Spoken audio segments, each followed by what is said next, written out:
আসসালামু আলাইকুম, welcome back to my channel এটি কিচেন স্টুডিও। আজকে আমি আপনাদেরকে বরবটির একটি রেসিপি করে দেখাবো। তো বরবটি দিয়ে চিংড়ি মাছের এই রেসিপিটি আমার ভীষণ পছন্দ, আশা করি আপনাদেরও ভালো লাগবে। তো এই রেসিপিটি তৈরি করার জন্য চুলায় একটি কড়াই বসিয়ে দিলাম এবং পরিমাণ মতো তেল দিয়ে দিচ্ছি। তেলটা গরম হয়ে আসলে এখানে আমি কিছুটা পেঁয়াজ কুচি এবং দুটো কাঁচামরিচ মাঝখান থেকে চিড়ে দিয়ে দিয়েছি।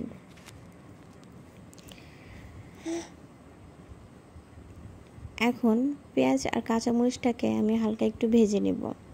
বেশি ভাজার দরকার নেই, জাস্ট হালকা একটু ব্রাউন কালার করে আর কি ভেজে নেব।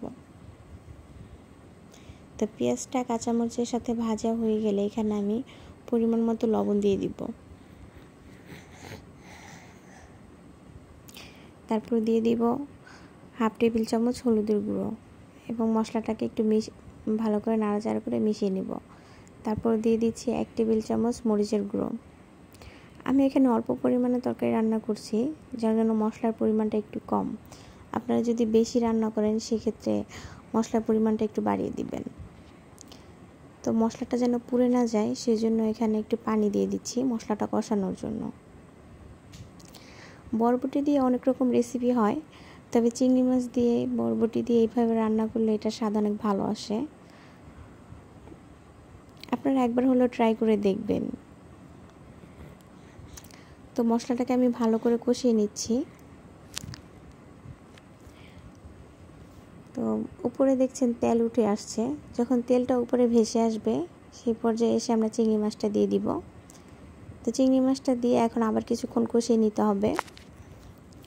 তো চিংড়ি মাছটা দিয়ে আমি ভালোভাবে নাড়াচাড়া করে দিচ্ছি।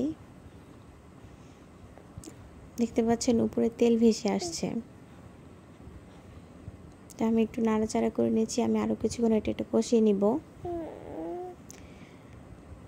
যখন দেখবেন তেলটা একদম উপরে চিকচিক করে ভাসছে তখন বুঝতে পারবেন যে আপনাদের মশলাটা কষানো হয়ে গেছে।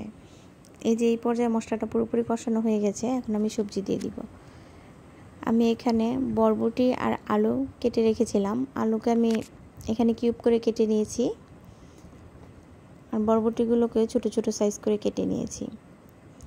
এখন বরবটি আর আলু মশলার সাথে ভালোভাবে মিশিয়ে নেব। তো ভালোভাবে মেশানো হয়ে গেলে এটাকে আমরা ঢাকনা দিয়ে ঢেকে রেখে দিব। ফিরে আসছি কিছুক্ষণ পর। তো এখন আমরা আবার একটু নাড়াচাড়া করে দেখে নিব।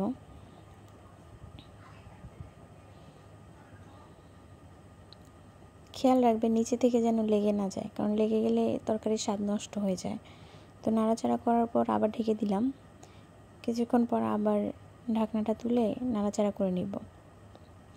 এটাকে আসলে ভালো করে কষাতে হবে, তেলটা যেন উপরে উঠে আসে এভাবে কষাতে হবে।